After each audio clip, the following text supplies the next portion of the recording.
आज से प्रारंभ हो रहा है एक नया लेख। इसका शीर्षक है गुरु साक्षात परम ब्रह्म। और यह जो इसका टाइटल है या शीर्षक जो भी कहें, उसको पढ़ के यही समझ में आता है जो हम लोग प्रार्थना में बोलते रहते हैं कि गुरु ब्रह्मा गुरु विष्णु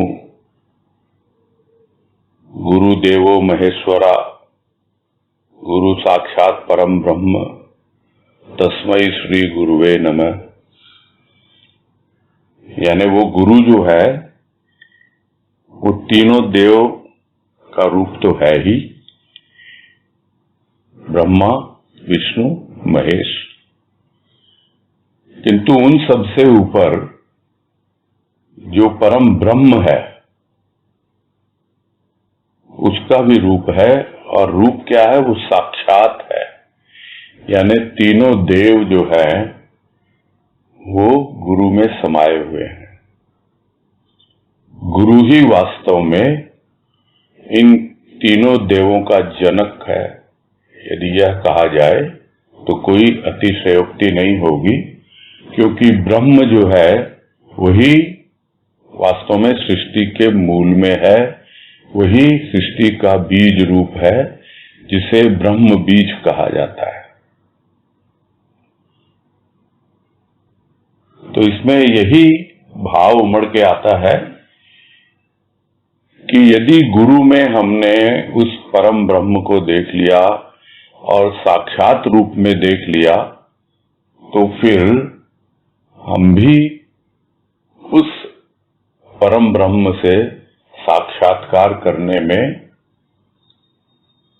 क्या कहें, योग्यता हासिल कर लेते हैं, पात्रता हमारी हो जाती है यदि हमने गुरु में साक्षात परम ब्रह्म को जान लिया या अनुभव कर लिया। तो यह तो शीर्षक से जो भाव मिल रहा है उसको व्यक्त किया गया। अब जो राजमा कह रहे हैं उसको समझने की कोशिश करेंगे। प्रारंभ करते हैं इस लेख को कि परम पिता परमात्मा की सृष्टि अनेक संभावनाओं से भरी हुई है। उन संभावनाओं को देखा ब्रह्मा ने, उसने सृष्टि रचना का अनुष्ठान प्रारंभ कर दिया। सृष्टि माने कार्य। सृष्टि का कारण पुरुष प्रकृति तो है ही, दोनों का समीकरण कर उसे रूप मिला। तो परम पिता परमात्मा की है ये सृष्टि। अब परम पिता परमात्मा और परम ब्रह्म में कोई अंतर नहीं है, कोई फर्क नहीं है, और उसी ने सृष्टि की रचना की है। और इस सृष्टि में कोई यह न समझ ले कि जो कुछ भी उसने देख लिया, जो कुछ भी उसको अनुभव मिल गया, वही वहां पे पूरा हो जाता है, उससे आगे कुछ नहीं है, ऐसा न समझ बैठे। और हमारे जितने भी ऋषि मुनि हमारे पूर्वज हो गए हैं, उन्होंने यही कहा, नेति नेति। नेति नेति यानी अभी भी पूरा नहीं हुआ, अभी भी न जाने कितनी संभावनाएं बाकी हैं। और मनुष्य अपने भीतर भी अगर सोचे कि मैंने तो बहुत प्रयास कर लिया, बहुत पुरुषार्थ कर लिया, विश्वास कर लिया, सब कुछ कर लिया, मुझे तो कोई विशेष उपलब्ध हुआ नहीं, किंतु भूल जाता है वो कि सृष्टिकर्ता ने उसके भीतर संभावनाओं का कुछ एक ऐसा रूप, सूक्ष्म रूप भीतर दे रखा है जिससे अभी वो अवगत नहीं है। तो अनेक संभावनाओं से भरी हुई है यह सृष्टि। और उन संभावनाओं को कौन देखता है? जिसको जिम्मेदारी दे रखी है सृष्टिकर्ता ने रचना करने की। और रचना करने वाला कौन? वो है ब्रह्मा। तो ब्रह्मा जब देखता है कि भाई सृष्टिकर्ता के मन में तो एक विचार आया कि मैं एक हूं अनेक हो जाऊं, यह तो एक जनरल स्टेटमेंट आया। अब मुझे उसमें जो संभावनाएं छिपी हुई हैं उनको प्रकट करना है, और उन संभावनाओं को देखा कि किस तरह सुंदर से सुंदर, बढ़िया से बढ़िया ये सृष्टि की रचना हो सकती है। और उसने सृष्टि रचना का अनुष्ठान प्रारंभ कर दिया, जैसे कोई एक अनुष्ठान होता है, यानी कोई आयोजन होता है, जिसको हम कहते हैं कि हमने श्री गणेश कर दिया उसका। तो ब्रह्मा ने उस अनुष्ठान का श्री गणेश कर दिया, प्रारंभ कर दिया सृष्टि की रचना का। अब यह तो मानी बात है कि सृष्टि की रचना है तो यह एक कार्य है, और वो कार्य संपादित करने की जिम्मेदारी परमपिता परमात्मा ने ब्रह्मा के ऊपर डाली। और ब्रह्मा समझता है कि सृष्टि का कारण कौन है? सृष्टि का कारण पुरुष भी है और प्रकृति भी है। पुरुष और प्रकृति का मिलन वही वास्तव में सृष्टि का रूप लेता है, यानी दोनों का समीकरण, यानी समान रूप से योगदान है। कोई अगर यह समझे कि सिर्फ प्रकृति ही सब कुछ करती है, ऐसा नहीं है। पुरुष उसके पीछे है, छिपा हुआ रहता है, दिखलाई नहीं पड़ता है, इसलिए पता नहीं लगता, किंतु उसका बराबर का योगदान है। समीकरण यानी समान रूप से करते हैं दोनों। और जिसको गुरुदेव ने समझाया ज्ञान की एक वाणी में कि सारे कार्य तो प्रकृति ही करती है, चाहे पूजा है, उपासना है, भजन है, जो कुछ भी है वो प्रकृति करती है। पुरुष तो कृपा करता है, और कृपा से बड़ा समीकरण क्या हो सकता है? यदि प्रत्येक कार्य में, प्रत्येक रचना में यदि हमें उसकी कृपा मिलती रहे तो अपने आप ही जो कुछ भी हम करना चाहते हैं, जो भी कार्य करना चाहते हैं, हमारे भीतर छिपा हुआ ब्रह्मा वो उस सृष्टि को रचना चाहता है, कुछ करना चाहता है। और प्रकृति और पुरुष दोनों का सामंजस्य, दोनों का समीकरण जाकर ही कार्य को संपादित करता है। आगे है 5 भूत व भांति भांति के जीव, और उन जीवों में भी मानव व मानव बुद्धि ने जाना प्रकृति की शक्ति को, और देखा कि बीज की शक्ति भूमि का संयोग पाकर किस प्रकार पुष्पित पल्लवित होती है। विधि से बोया हुआ बीज, सींचा हुआ खेत विविध प्रकार के फल, फूल, अन्न आदि प्रदान करने लगा। मानव के भीतर छिपे हुए वैज्ञानिक ने प्रकृति की वैज्ञानिक शक्ति को पहचाना व युक्ति से अनेक संसार के सुख सुविधा प्रदान करने वाले आविष्कार किए। तो किस प्रकार से सृष्टि की रचना अब आगे बढ़ रही है वो बता रहे। 5 भूत, जिसको हम कहते हैं पंच भौतिक। भौतिक से भूत आया है। भौतिक यानी स्थूल। जो स्थूल है, जो इंद्रिय गोचर है, वो जो 5 तत्व हैं वो हम सबको पता है। आकाश है, वायु है, अग्नि है, जल है, पृथ्वी है। उन सबके समावेश से भांति भांति के जीव बनते हैं, अलग अलग तरीके के। और उन जीवों में भी एक जीव है मानव। तो मानव भी एक जीव है, किंतु मानव की क्या विशेषता है? मानव के पास जो बुद्धि है, जो दी है सृष्टिकर्ता ने, वो बुद्धि भांति भांति के जीवों में उतनी परिष्कृत नहीं है। होगी, थोड़ी बहुत होगी, किंतु मानव की जो बुद्धि है वो ऐसी है कि वो प्रकृति में छिपी हुई जो भी शक्ति है उसको प्रकट करता है। किसके द्वारा? खोज के द्वारा, आविष्कार के द्वारा।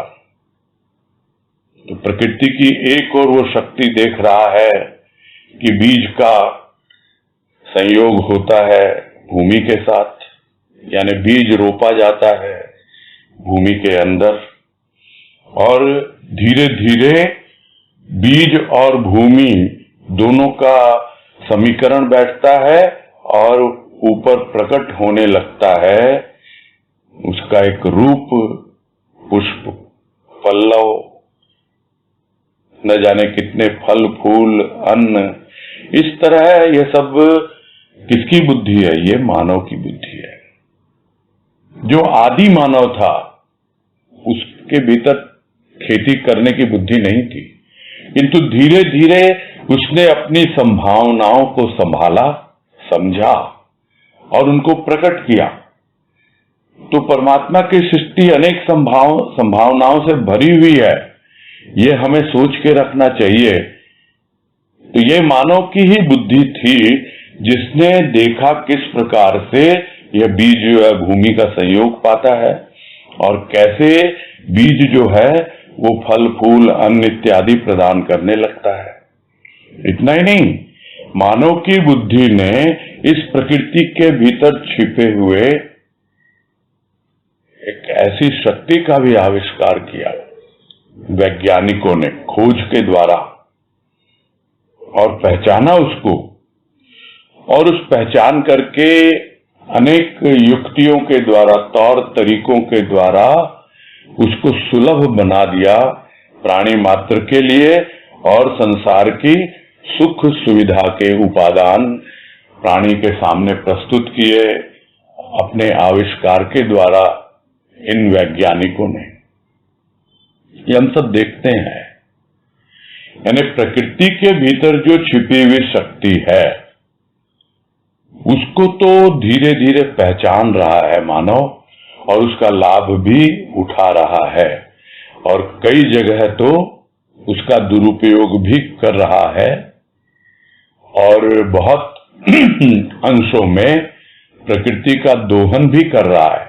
दोहन करना यानी जो प्रकृति के साथ नहीं करना चाहिए वो भी कर रहा है, और इसीलिए प्रकृति प्रतिकार करती है, यानी कि किसी न किसी रूप में वो अपना बदला लेती है। ये प्रकृति का ही रिएक्शन होता है जिसे लोग समझ नहीं पाते हैं। वो अपनी सुख सुविधा के लिए न जाने कितना प्रकृति का मिसयूज करते हैं, गलत कामों में लगाते हैं, खुद तो भोगते ही हैं और दूसरों के लिए भी भोग का कारण बन जाती है यह अवस्था। तो दोनों ही चीजें हैं। प्रकृति में जो छिपी हुई शक्ति है वैज्ञानिकों ने पहचाना है, और युक्तियों के द्वारा साधारण प्राणी की सुख सुविधा के लिए उसको आगे भी बढ़ाया, उसका रूपांतर किया, अनेक अनेक रूपों में प्रकट किया उसको। आगे कह रहे हैं, मनुष्य ने प्रकृति की शक्ति को तो पहचाना, किंतु स्वयं अपने भीतर छिपी हुई आत्मशक्ति को वो न जान सका। उस आत्मशक्ति के लिए तो गंभीर दृष्टि संत के ही पास थी, जिसने जाना कि केवल स्थूल जगत की रचना व स्थूल आवश्यकताओं की पूर्ति इस संसार का ध्येय नहीं है। संत ने अनुभव किया कि सभी सुखों के बाद भी एक अतृप्ति मन पर छाई रहती है। उसने खोजा और पाया कि मानव तन तो मात्र एक मिट्टी का लोंदा है। जैसे कुम्हार मिट्टी के लौंदे से विविध प्रकार के बर्तन, खिलौने, मूर्ति बनाता है, इसी प्रकार मानव तन या तो भोगों का पात्र बना रहे या परमात्मा के रूप में मूर्ति के रूप में परिणत हो जाए। संत ने प्रकृति में नहीं, अपनी अंतः प्रकृति में खोजा, वह अपने अंदर छिपे परमात्मा को प्रकट किया, वह स्वयं ही अपना ब्रह्मा बना।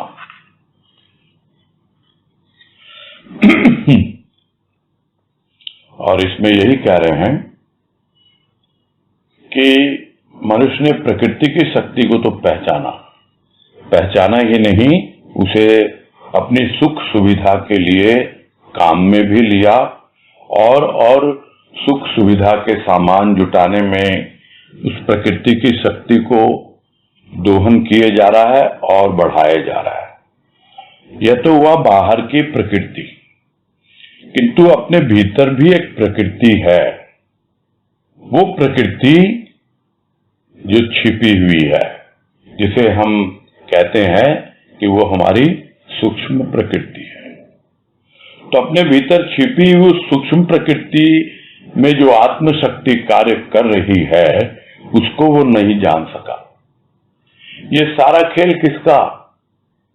आत्मशक्ति का। वैज्ञानिक भी जो कर रहा है वो अपनी आत्मशक्ति से ही कर रहा है, किंतु वो उसका उपयोग कर रहा है स्थूल की खोज में, स्थूल के अन्वेषण में। वो बाहर की प्रकृति में खोज रहा है। मनुष्य उसकी देखा देखी बाहर तो खोजता है, किंतु अपने भीतर छिपी हुई उस आत्मशक्ति को नहीं जान पाता है। और उस आत्मशक्ति के लिए तो बहुत गंभीर दृष्टि चाहिए। ऐसे चलते फिरते इधर उधर नजर दौड़ा लेते हैं हम, उससे नहीं होगा। नजर टिकनी भी चाहिए, और टिके ही नहीं, गंभीरता होनी चाहिए उस विषय के प्रति। तो वो जो आत्मशक्ति है, जिसका परिचय प्राप्त करने के लिए किसी के भीतर अगर विचार आया, तो वो था संत के भीतर। और वो जो अंतर्दृष्टि, भीतर देखने की दृष्टि, गंभीर दृष्टि, वो संत के पास ही थी। और उसने जाना और पहचाना कि ये जो रचना हुई है, स्थूल जगत की रचना, और यह जो स्थूल आवश्यकताओं की पूर्ति में लगा हुआ मानव, यही उसके जीवन का ध्येय नहीं है, यही उसका लक्ष्य नहीं है। सारे संसार के प्राणी इसी में लगे हुए हैं कि भाई स्थूल जगत की रचना हुई है और हम उसको आरामदायक बनाएं और विलासिता का सामान एकत्रित करें और उसको बढ़ाया जाए, और जो स्थूल की आवश्यकताएं हैं वो तो पूरी हो जाती हैं, थोड़ा बहुत है। आवश्यकता उतनी ज्यादा नहीं है, विलासिता बहुत ज्यादा है। आवश्यकताओं की पूर्ति बड़ी सहजता से हो जाती है, किंतु विडंबना ये है, जो हमारी आज की आवश्यकता है, जब हम उसको और बढ़ाते हैं तो फिर विलासिता की सामग्री एकत्रित होने लगती है, और हम उसके इतने अभ्यासी हो जाते हैं उन विलास की सामग्रियों के, कि वो भी हमारी आवश्यकताएं बन जाती है। उसके बगैर हम रह नहीं पाते हैं। ये हम देखते हैं रोजमर्रा की जिंदगी में।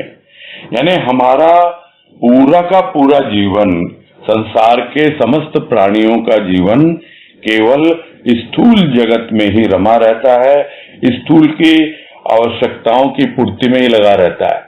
किंतु संत देखते हैं अपनी गंभीर दृष्टि से, उस आत्मशक्ति की खोज भी करते हैं, और यह समझते हैं कि सिर्फ इन्हीं स्थूल के खेलों में लगा रहे प्राणी और संसार उसी में लगा रहे, ये इसके लिए नहीं आया है, यह उसका ध्येय नहीं है, यानी वो उसका लक्ष्य नहीं है।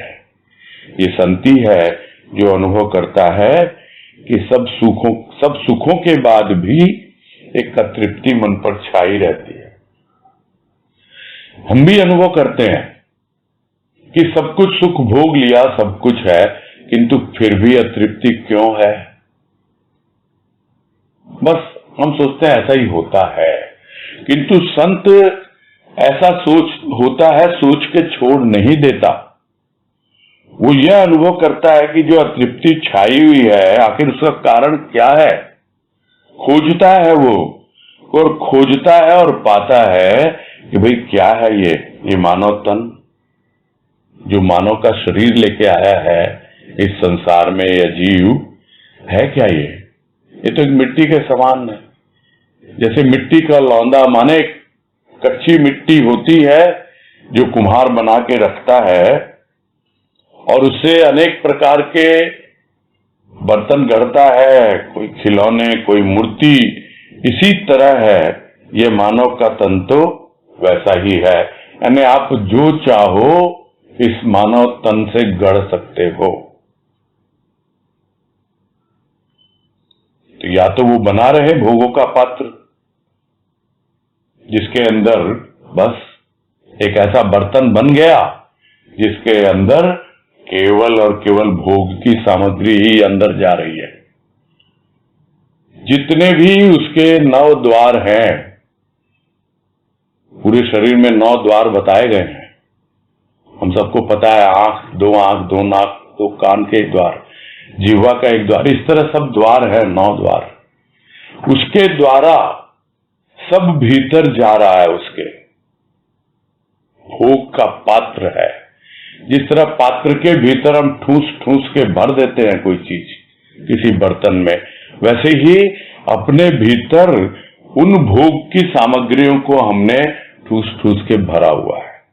तो या तो मानव तन भोगों का पात्र बना रहे, और या फिर हो सकता है परमात्मा के रूप में परिणत हो जाए। तो कौन सोचता है, कौन देखता है उसको? वो सद्गुरु देखता है। तो उसके सामने जब मानव आता है तो उसकी दृष्टि में तो यही लगता है कि हाँ, इसके भीतर बड़ी संभावनाएं छिपी हुई है। यह तो एक मिट्टी का लौंदा है, इसको कुछ भी बनाया जा सकता है। अगर वो चाहे तो बनाया जा सकता है। संत कभी भी जोर जबरदस्ती नहीं करता है, और यही उसकी विशेषता है, क्योंकि यह विशेषता उसने परमात्मा से पाई है। भगवान भी किसी के साथ जोर जबरदस्ती नहीं करता है। यदि कोई उसे अपनाना चाहता है, अपनाए, नहीं अपनाना चाहता, मत अपनाए। गुरुदेव तो हमेशा कहते थे कि हम यह नहीं कहते आप हमको मानो, हम तो इतना अनुरोध करते हैं कि आप एक को मानो, अपनाओ, किसी को अपनाओ, किंतु जोर जबरदस्ती नहीं है, आपकी चॉइस है। अगर आप उसको नहीं सुनते हैं तो आप भोगों का पात्र बने रहेंगे, और यदि उसकी बात सुन लेंगे तो अपने आप को उसके हवाले कर देंगे। और वो एक कच्ची मिट्टी का लौंदा जैसे होता है, उसी प्रकार वो कुम्हार, सद्गुरु रूपी कुम्हार, उससे परमात्मा की मूर्ति गढ़ता है। यह निर्भर करता है हमारे ऊपर, क्योंकि संत तो देखता है, अनुभव करता है, और यह पाया उसने अपने जीवन में कि भाई मेरा शरीर क्या है, मेरा शरीर तो एक मिट्टी का लौंदा है, मैं ही इसका गढ़ने वाला हूं।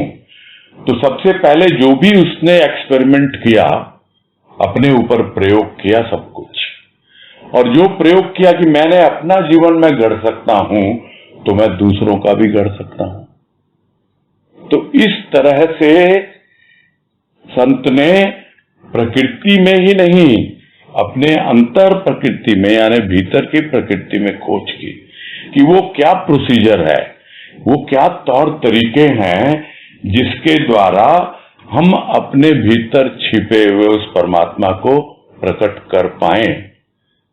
और संत ने खोजा अपने भीतर छिपे हुए परमात्मा को और उसको प्रकट भी किया, और इस प्रकार उसने अपना जीवन गढ़ा ब्रह्मा की तरह।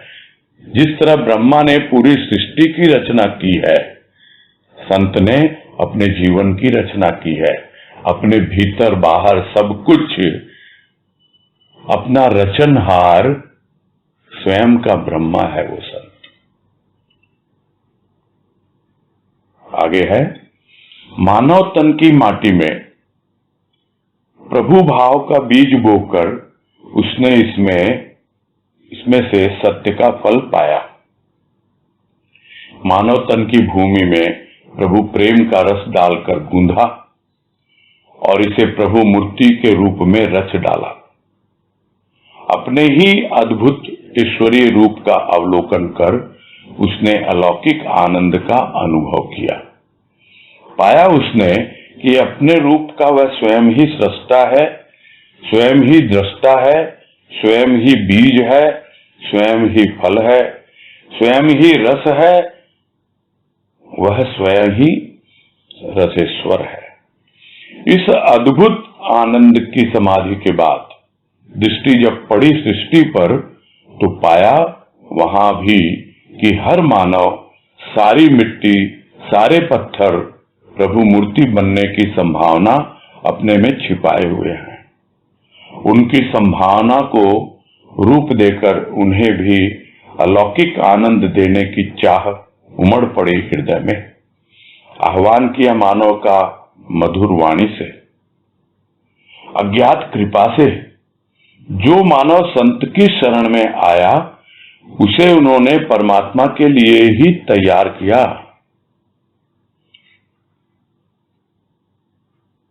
ये पूरा एक संत का जीवन है। और जो बात अभी हुई कि उसने किसी और को नहीं चुना एक्सपेरिमेंट के लिए, प्रयोग के लिए, संत ने अपने आप को ही चुना। जो भी उसे प्रयोग करना था, एक्सपेरिमेंट करना था, वो अपने ऊपर ही किया। और इसीलिए गुरुदेव ने कहा एक वाणी में कि प्रयोग कर नहीं तो सड़ जाएगा। कि मैंने तो बीज रूप में डाल दिया इसमें तुम्हें, तुम्हारे इस अंतर घट में वो प्रेम और भाव। अब तुम इसके ऊपर एक्सपेरिमेंट करो, प्रयोग करो, नहीं तो सड़ जाएगा ये बीज।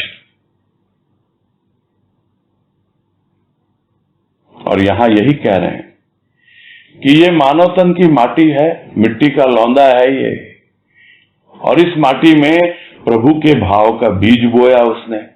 किसने? संत ने, अपनी ही तन की माटी में, और इसमें से सत्य का फल पाया। यह तो प्रारंभ और अंत, ये दो अवस्थाएं हैं। प्रारंभ में प्रभु भाव का बीज बोया और अंत में सत्य का फल पाया। किंतु इसके बीच की भी बड़ी यात्रा है, वो समझना है। तो किस प्रकार किया? मानव तन की भूमि में प्रभु प्रेम का रस डालकर गूंथा। जिस तरह है कुम्हार क्या करता है, मिट्टी में जल डालता है और जल डाल के उसको गूंथता है, और उसमें जो भी कंकड़ पत्थर वगैरह कुछ भी होता है उसको बाहर करता है। उसी तरह संत ने अपने इस तन की भूमि में प्रभु प्रेम का रस डालकर इसको गूंथा और फिर प्रभु मूर्ति के रूप में इसको रच डाला। यानी उसे अपने ऊपर अनुभव होने लग गया कि भाई हाँ, प्रभु मूर्ति है ये, इसके अलावा कुछ नहीं है। तो सत्य का फल पाया और अपने आप को उस प्रभु की मूर्ति के रूप में अनुभव किया, और अपने इस अद्भुत ईश्वरीय रूप को देखकर उसे अलौकिक आनंद का अनुभव हुआ। ये ऐसा हो गया मेरा जीवन, इतना परिवर्तित हो गया। ये मानव तन की माटी और इसमें सिर्फ प्रभु का बीज डाला और उसका सिंचन किया, और उसके बाद सत्य का फल मुझे मिल गया। और अब मैं देख रहा हूं अपने आप को, दर्पण में देख रहा हूं, समझ रहा हूं कि अरे अपने इस रूप को देखकर वो स्वयं ही इतना अलौकिक आनंद से भर गया, और उसने यही पाया कि ये अपने रूप का मैं स्वयं ही सृष्टा हूं। संत स्वयं ही अपने आप में अनुभव करता है कि वो स्वयं ही अपना सृष्टा है और स्वयं ही अपना दृष्टा भी है। किसी और को क्या देखना, अपने आप को देखना, अपने आप का जीवन गढ़ना है, अपने आप को बनाना है। वो स्वयं ही बीज है, स्वयं ही फल है, यानी और कुछ है ही नहीं। जो कुछ भी है वो खुद ही खुद है, खुद ही खुदा है, खुद ही खुदी है, हर जगह है वही खुदा हुआ है। यानी कोई स्थान उससे खाली नहीं। स्वयं ही सृष्टा, स्वयं ही दृष्टा, स्वयं ही बीज, स्वयं ही फल। और इतना ही नहीं, फल का क्या रूप? रस रूप। वो रस रूप, वो रसेश्वर, वो स्वयं ही है। तो इस तरह की जो अनुभूति उसे हुई, तो उस अद्भुत आनंद की अनुभूति के बाद स्वाभाविक है वो होश में नहीं रहेगा, सहज ही उसकी समाधि लग जाती है। संत आनंद समाधि में पहुंच जाता है और उसके बाद जब थोड़ी सी आंखें खुलती हैं, देखता है इस सृष्टि को, तो क्या पाता है कि अरे यहां तो सब मानव हैं, सब मिट्टी है, सब पत्थर हैं, अलग अलग रूपों में है मिट्टी। कोई पत्थर बन चुकी है, कोई अभी भी मिट्टी है। जितने भी मानव हैं वो मिट्टी या पत्थर के रूप में तैयार बैठे हैं। उनमें से भी प्रभु मूर्ति गढ़ने की संभावना है, सबके भीतर छिपी हुई है वो संभावना। ये देखती है संत की दृष्टि, और जब देखती है तो उस संभावना को एक रूप देने का उसके मन में विचार आता है। उसने अपना जीवन तो गढ़ लिया, अपना ब्रह्मा तो वो स्वयं बन गया, अब वो दूसरों का जीवन गढ़ने के लिए तैयार है कि इनके भीतर भी संभावना है, और उन संभावनाओं को रूप देकर उनके भीतर भी वही अलौकिक आनंद की अनुभूति में प्रदान करूं। इस तरह की चाह संत के मन में उमड़ पड़ी और वो अपने आप को रोक नहीं पाया। उसने आह्वान किया मानव का मधुर वाणी से, उस अज्ञात की कृपा से बुलाता है। जिस तरह दृष्टांत याद आ गया, रामकृष्ण परमहंस छत पे खड़े हो जाते हैं, आवाज लगाते हैं, अरे कोई है, कोई सुनने वाला, मैं बहुत कुछ कहना चाहता हूं, आओ आओ, तुम्हें प्रभु का प्रेम और रस, भाव का रस पान कराता हूं। और उसको सुना, सुनने वालों ने सुना, विशेषकर विवेकानंद ने सुना। स्थूल में सुना कि नहीं सुना, सूक्ष्म की अनुभूति खींच लाती है, और वो है मधुर वाणी के पीछे छिपा हुआ उसका भाव। समझ नहीं पाता प्राणी कि क्या कृपा हो रही है संत की। वो अज्ञात कृपा बोल के अपने आप को बचाने की कोशिश करता है, किंतु वो अज्ञात नहीं है, उसको ज्ञात हो जाता है, यह संत ही है जो मुझ पर कृपा कर रहा है, बुला रहा है मुझे, आह्वान कर रहा है मेरा अपनी मधुर वाणी के द्वारा। और जो मानव उसके आह्वान को सुन लेता है वो उसकी शरण में आ जाता है, और उसकी शरण में आ जाता है तो संत का क्या काम, पूरी तरह उसे भी अपने जैसा ही बना दे। जैसे उसने अपने आप को गढ़ा वैसे ही उनको भी गढ़े। खुद को परमात्मा के लिए तैयार किया, अब इनको भी परमात्मा के लिए तैयार कर दें। गुरुदेव कहा करते थे, प्रवचन में भी है लिखा हुआ संतमणि में, कि आप लोग आते हैं, सुनते हैं, बोलना मेरा काम, किंतु क्यों कहा जाता है आप लोगों को? क्या इसलिए कि आप जाके औरों को बताएं कि हम क्या सुन के आए? नहीं, इसलिए कि आप उसको जीवन में उतारें। मैं तो आप लोगों को अपने जैसा बनाना चाहता हूं, जैसा मैं हूं वैसा ही आप लोगों को बनाना चाहता हूं, किंतु आप वैसा बनना नहीं चाहते। आप तो मुझसे लाभ उठाना चाहते हैं। एग्जैक्टली इसी भाषा में है गुरुदेव के प्रवचन कि आप मेरे जैसा बनना नहीं चाहते, आप मुझसे लाभ उठाना चाहते हैं। तो जो लाभ उठाना चाहेगा उसको लाभ तो मिलता है, किंतु वैसा मानव परमात्मा के लिए तैयार नहीं हो पाता। संत तो उसके लिए तैयार करने को तत्पर रहता है, उसी के लिए उसने आह्वान किया, उसी के लिए उसने मानव को शरणागति के भाव में रखा, शरण दी अपनी, और धीरे धीरे अब वो गढ़ रहा है, उसे तैयार कर रहा है कि परमात्मा भी सोचेगा कि मैंने किसको बनाया, जिसने अपने आप मुझ जैसा ही बना दिया। इसके लिए तैयार करता है संत साधारण प्राणी को। आगे है, संसार में सृष्टि का लय हो जाना है प्रलय काल में। लीन हुई सृष्टि का ही पुनरुत्थान होता है। पत्थर में छिपी हुई प्रतिमा का दर्शन एक मूर्तिकार कर लेता है। वह पत्थर को काट छांट कर मूर्ति का रूप दे देता है।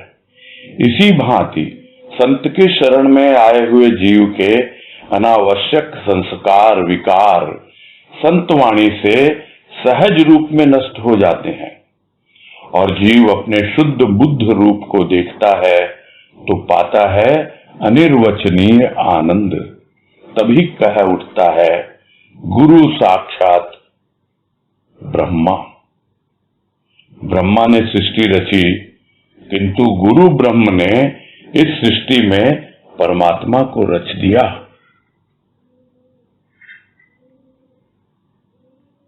तो संसार में सृष्टि तो लय हो जाएगी, पता नहीं कब।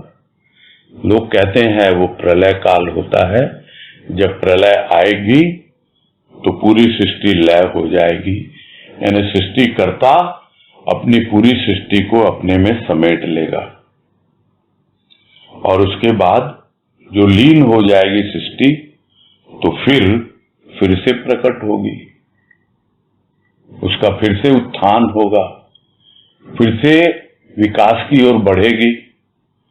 यानी जो कहानी हुई वही कहानी फिर से दोहराई जाएगी। तो यह तो चलता ही रहेगा। उसी प्रकार जो है मिट्टी के रूप में, उससे कुछ प्रकट हो जाए, कुछ बन जाए, उसके बाद क्या, फिर से मिट्टी ही बनेगा वो तो।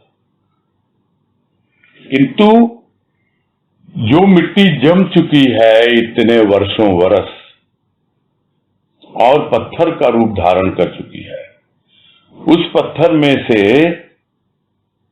किस प्रकार एक देख लेता है मूर्तिकार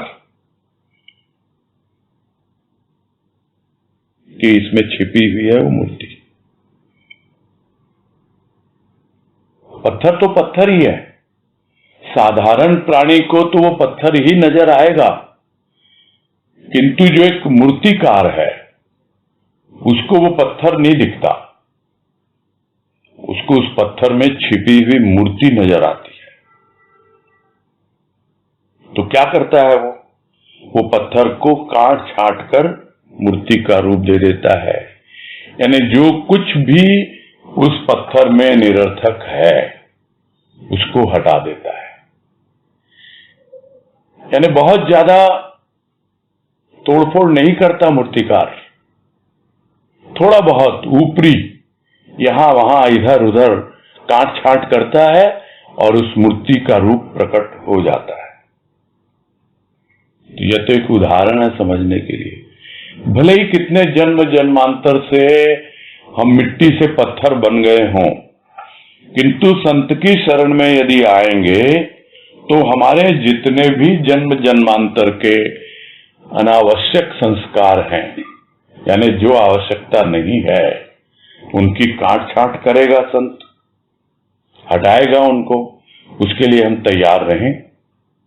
जो कुछ भी निरर्थक है, अनावश्यक है, अब उसको कुछ भी कह सकते हैं। जो बार बार बात आती है, हो सकता है हमारी रूढ़िवादिता हो, हमारी परंपराएं हो, हमारी मान्यताएं हो, न जाने किन किन रूपों में वो उनको हटाता है। और इतना ही नहीं, विकारों को भी दूर करता है। तो जो मूर्तिकार है वो तो छेनी हथौड़ा चलाता है। उर्दू में क्या कहते हैं मूर्तिकार को? मूर्तिकार को उर्दू में कहते हैं संतराश। वो पत्थर को तराशता है, संतराश। और ये एक ऐसा संत है जो प्राणी के जीवन को तराशता है, यानी उसमें से एक ऐसा रूप प्रकट करता है। पहले तो तलाशता है, खोजता है, फिर उसको तराशता है। यह एकमात्र संत ही कर पाता है। और उसकी जो छेनी और हथौड़ा क्या है, उसका वो टूल क्या है जिसके द्वारा वो करता है, वो है संत की वाणी। वाणी के हथौड़े चलते हैं, बड़ी चोट लगती है। अपनी रूढ़ियों को छोड़ने में बड़ा कष्ट होता है, मान्यताओं को दूर करने में, संस्कार जो हमसे चिपके हुए हैं वो हटते हैं, बहुत परेशानी होती है। बहुत थोड़ी सी काट छाट है, किंतु जब वाणी आती है और इस तरह होती है, किंतु जो सहने के लिए तैयार है उसको बड़ा सहज लगता है। और बड़े सहज रूप में वो संत वाणी जो है वो कार्य करने लगती है।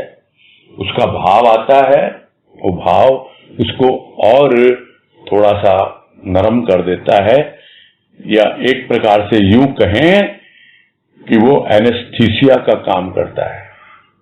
तभी लगता है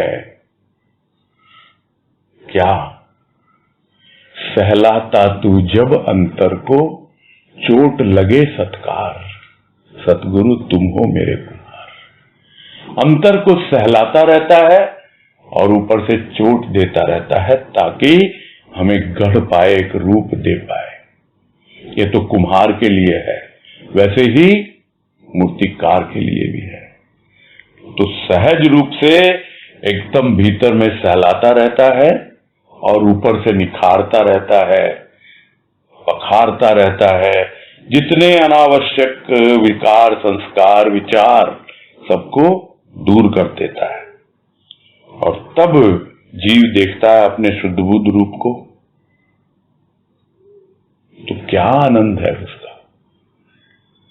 अनिर्वचनीय, अनिर्वचनीय यानी जिनको वचनों में व्यक्त न किया जा सके, कोई बोल नहीं पाता, उसको मूक हो जाता है, वाणी मूक हो जाती है, स्मरण शक्ति काम नहीं करती। कोई नहीं बोल पाया आज तक। जब अपने शुद्ध बुद्ध रूप के आनंद में मग्न हो जाता है कोई, तो कोई पूछे भाई क्या देखा, कोई बोल नहीं पाया। और इसीलिए कहा गया है इसको गूंगे का गुड़। गूंगे का गुड़ है, गूंगा है, गुड़ का स्वाद चख लिया, बता नहीं पा रहा कि क्या स्वाद है उसका। लेकिन हां, जिसने चख लिया वो इशारा अवश्य करता है, बतलाता है कि देखो मैंने स्वाद लिया है, तुम भी उसका स्वाद ले सकते। तो जीव अपने शुद्ध बुद्ध रूप को देखता है और उस ऐसे आनंद से भर जाता है, तो बरबस उसके मुख से निकल पड़ता है कि गुरु साक्षात ब्रह्मा। यानी कि मेरे लिए तो ये ब्रह्मा ही गुरु है और गुरु ही ब्रह्मा है। इसने मुझे गढ़ा है, ब्रह्मा ने तो दे दिया, एक मिट्टी के लौंदे के रूप में एक शरीर दे दिया, किंतु इस गुरु ने उसमें से मूर्ति प्रकट की है, मेरा शुद्ध बुद्ध जो रूप है वो मुझे दिखलाया है। तो ब्रह्मा ने तो सृष्टि रच दी, किंतु यह जो गुरु है, जो ब्रह्मा ही नहीं ब्रह्म है, इस सृष्टि में उसने परमात्मा को रच दिया। ब्रह्मा ने तो सृष्टि रची, यानी उसने तो फैला दिया सब कुछ, एक से अनेक कर दिया। किंतु गुरु ने क्या किया? गुरु ने अनेक से एक किया, पूरा समेट लिया अपने भीतर सब कुछ। और इसी के लिए कहते हैं गुरुदेव वाणी में कि समय रहते समेट, मन मंदिर में पैठ, कर उससे भेंट। वो कौन है? वो तेरा अपना शुद्ध बुद्ध स्वरूप है, उससे भेंट कर तू। समय रहते समेट ले। ब्रह्मा ने तो पसारा इतना फैला दिया है, तू समेट अब अपने भीतर जा। वैज्ञानिकों ने तो न जाने कितने तत्वों की रचना कर दी। था तो एक तत्व, आत्म तत्व, फिर भौतिक तत्व बने पंच तत्व, लेकिन वैज्ञानिकों ने तो लगभग 129-30 तत्वों का आज आविष्कार कर लिया है, खोज लिया है। यानी वैज्ञानिक फैलाने में लगे रहते हैं और ज्ञानी समेटने में लगता है। समेट समेट के वो एक तत्व पे आ जाता है। वो है उसके भीतर छिपा हुआ वो आत्म तत्व। तो कौन रच दिया उसको? उस आत्मा में उस परमात्मा का रूप दिखा दिया इस गुरु ने। आगे है, एक बीज में जड़, तना, पत्ते सभी कुछ विकसित होते हैं, किंतु बीज की परिपूर्णता फल से ही होती है। फल भी सभी भोग करने के लिए प्रयोग में लिए जाते हैं, किंतु कोई कोई फल बीज के लिए संभाल कर रख लिया जाता है, जो अनेक वृक्ष के लिए बीज देता है।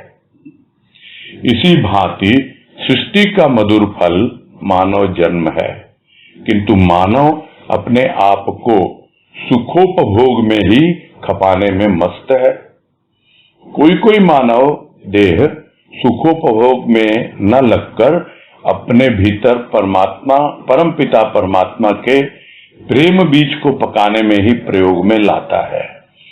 एक उसके बीज रूप भाव से, बीज रूप नाम से अनेक भक्तों को जन्म मिलता है। वो उनके हृदय की भूमि पर परमात्मा प्रकट होता है। तभी कहा गया गुरु साक्षात ब्रह्मा। तो एक बीज जो है उससे सब कुछ निकले हैं। जड़ भी फैल जाती है, तना भी बन जाता है, पत्ते भी आ जाते हैं और फल भी आ जाते हैं। किंतु बीज जब फल बनता है तब उसकी परिपूर्णता होती है। क्यों? क्योंकि इस फल में वो अपना रूप देखता है, यानी फिर से बीज रूप में वो प्रकट हो जाता है। तो फल भी होते हैं, सभी उपयोग में भोग में लेने के लिए नहीं है। सारे के सारे फल जो होते हैं ज्यादातर तो भोग खाने के लिए ही होते हैं, किंतु कुछ ऐसे फल भी होते हैं जो कुछ विशेष बीज लिए हुए होते हैं, यानी उनको संभाल कर रख लिया जाता है ताकि दूसरे वृक्ष और बोए जाएं उससे। तो ये जो मानव जन्म है वो इस सृष्टि का ऐसा ही फल है। न जाने किन किन रूपों में यह जो मूल में बीज था, जिसको देकर के उस ब्रह्म ने भेजा, ब्रह्मा को सौंप दिया और फिर उस बीज का जड़, तना, कितने कुछ रूपों में आया वो बीज। किंतु आज वो एक मानव का एक ऐसी सर्वश्रेष्ठ कृति में आया है, मधुर फल के रूप में, ताकि वो अपने जैसे और अनेक बीजों को जन्म दे सके। किंतु होता क्या है, मानव तो अपने आप को सुख के उपभोग में ही लगा रखा है। सुखोपभोग मतलब सुख का उपभोग। तो उसी में खपा हुआ है पूरा जीवन। खपाना माने खात्मे की ओर जाना, कंज्यूम करना, यानी उसने उस फल को कंज्यूम कर रहा है वो सिर्फ सुख की प्राप्ति के लिए। हाँ, कोई कोई मानव देव होती है ऐसी, कोई कोई होते हैं मानव जन्म लेकर भी, जो अपने भीतर परम पिता के बीज को, प्रेम बीज को, उसको पकाने में ही प्रयोग में लाते हैं। यानी अब इस देह की भूमि में जो बीज मिला है मुझे, उस प्रेम बीज को मैं और बढ़ाऊं और उसको प्रकट करूं। तो जो एक बीज रूप मिला है उसे, और इसीलिए उसको बीजक कहा जाता है। कबीर के जो दोहे हैं उनको बीजक कहा जाता है कि एक एक बीज है, एक एक बात उसमें छिपी हुई है। आप प्रत्येक वाणी को, सदगुरु की वाणी को, उसमें जो छिपा हुआ भाव है, प्रेम है, वो हमारे लिए बीजक है। यानी बीज रूप में वो भाव जब भीतर आता है, वो नाम, तो नाम कोरा नाम कोई काम का नहीं है जब तक उस नाम के साथ हमारा प्रेम न जुड़े, हमारा भाव न जुड़े। तो इस तरह अनेक अनेक भक्तों को वो प्रेम और भाव के रूप में बीज मिलता है और उनके हृदय की भूमि से भी परमात्मा प्रकट होता है। तो ये कौन बीजारोपण करता है? वो बीजारोपण करता है संत। सबके हृदय की भूमि से वो परमात्मा को प्रकट करने का इच्छुक ही नहीं होता, उसके लिए वो सतत प्रयत्नशील रहता है। तो एक रूप तो बताया गया संत का कुम्हार, एक रूप बताया गया संत का मूर्तिकार, और अब एक रूप बताया जा रहा है माली का, कि जिस तरह माली बीजारोपण करता है और उसे सींचता है और उसे पुष्पित पल्लवित करता है, आगे बढ़ाता है, और जिसको अपने जीवन में ऐसा अनुभव में आता है वही कह पाता है कि गुरु साक्षात ब्रह्मा, यानी मेरे जीवन को गढ़ने वाला। अब यहां पे साक्षात ब्रह्मा लिखा है, जबकि है तो साक्षात ब्रह्म। ब्रह्म में और ब्रह्मा में जो शुरू में भी कहा गया, क्या अंतर है? जब तक हमें सद्गुरु का ब्रह्मा रूप समझ में नहीं आता, तब तक हम उसके ब्रह्म रूप को नहीं समझ पाएंगे।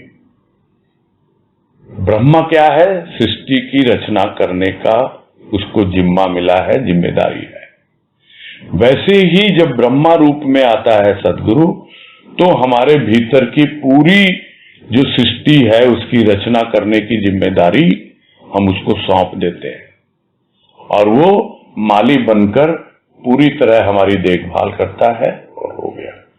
और जब उसका काम हो जाता है तब हम समझ पाते हैं जो गुरुदेव वाणी में कहते रहते हैं, क्या? कि माली भी तू, मालिक भी तू, तू ही ब्रह्मा है, तू ही ब्रह्म है।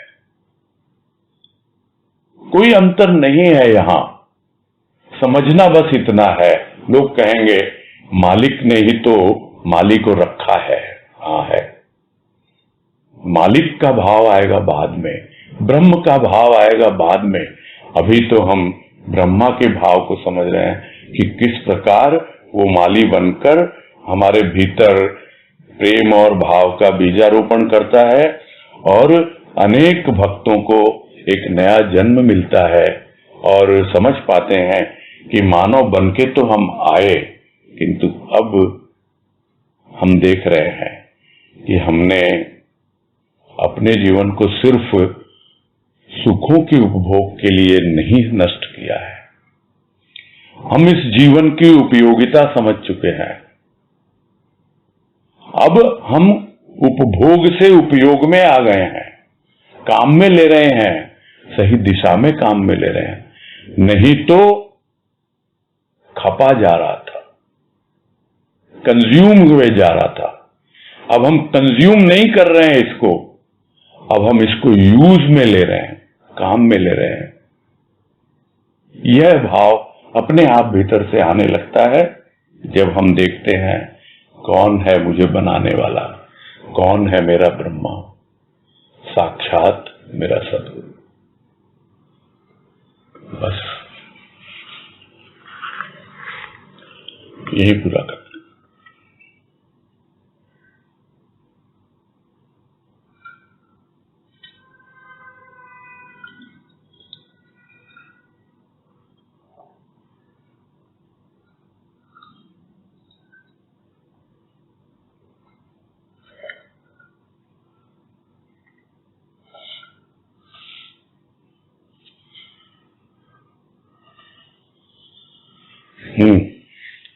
बोलिए, स्वागत है नीतू गुप्ता।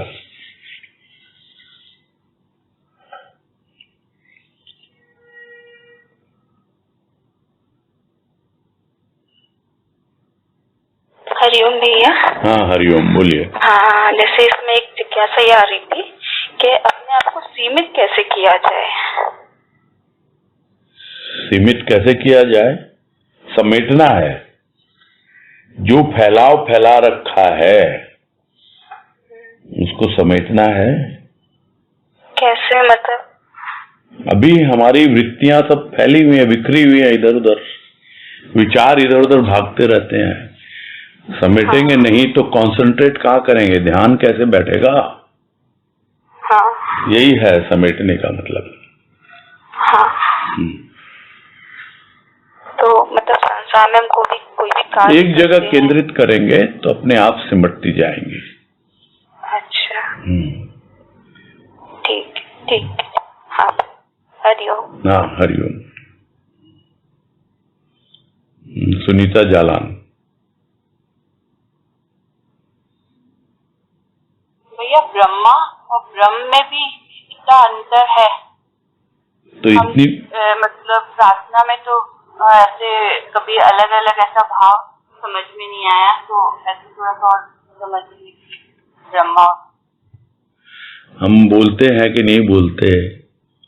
गुरु ब्रह्मा गुरु विष्णु गुरु देवो महेश्वरा गुरु साक्षात परम ब्रह्म तस्मै श्री गुरुवे नमः।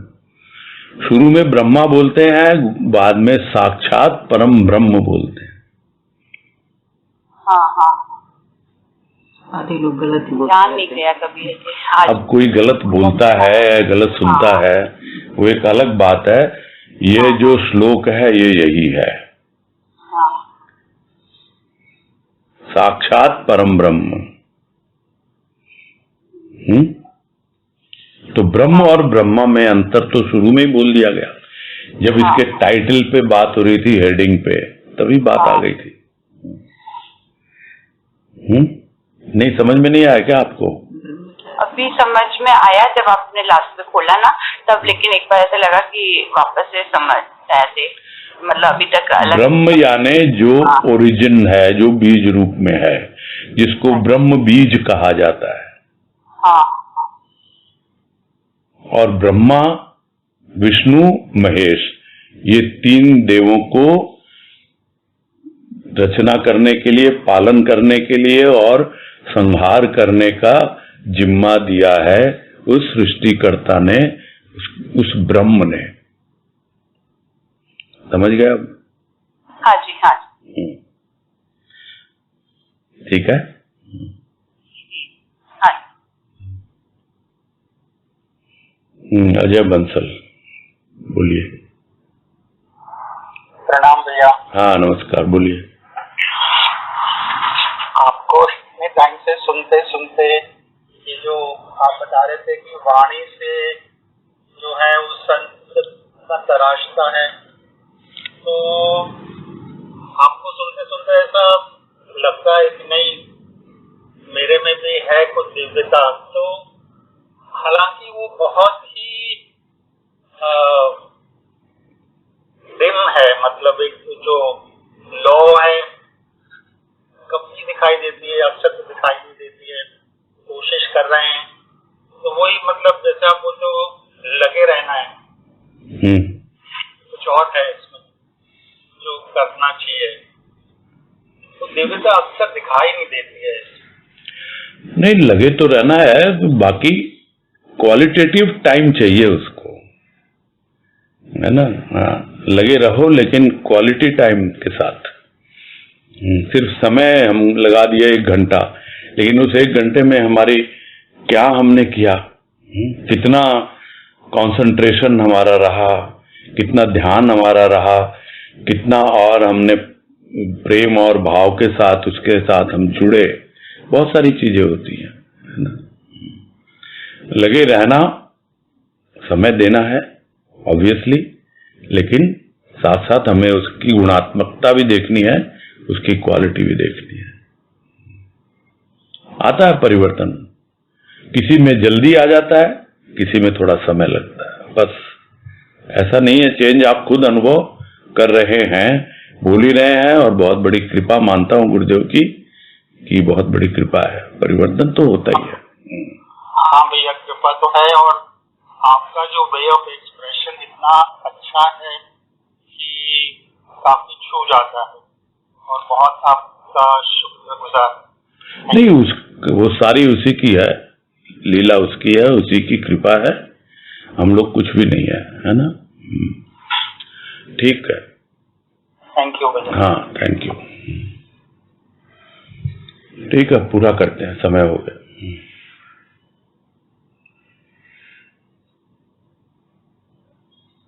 ठीक है भैया जी, हरिओम भैया जी। हाँ, हरिओम हरिओम हरिओम, सबको हरिओम। प्रणाम हरिओम, भैया। हरिओम सबको हरिओम।